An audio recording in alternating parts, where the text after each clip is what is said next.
If your Minecraft account isn't signing in this guide, I'll show you a few simple fixes that can help get you back into the game.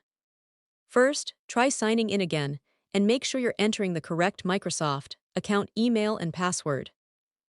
If you've forgotten your password, select the Forgot Password option and follow the steps to reset it. If the sign-in page won't load or keeps failing, close Minecraft completely. Then open the Windows search bar and type Settings. Go to Apps, then Installed Apps, and search for Minecraft Launcher.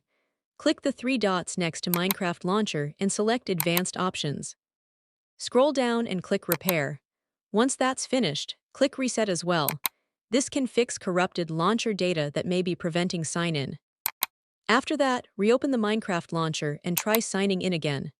If the wrong account appears, select Sign in with a different account and enter the correct Microsoft account details. You should also make sure your internet connection is stable and that both Minecraft Launcher and Windows are updated to the latest version. Hopefully, one of these methods fixes the sign-in issue and gets you back into Minecraft. If you found this guide helpful, please consider liking the video and subscribing for more gaming and tech tutorials. Thanks for watching, and I'll see you in the next one.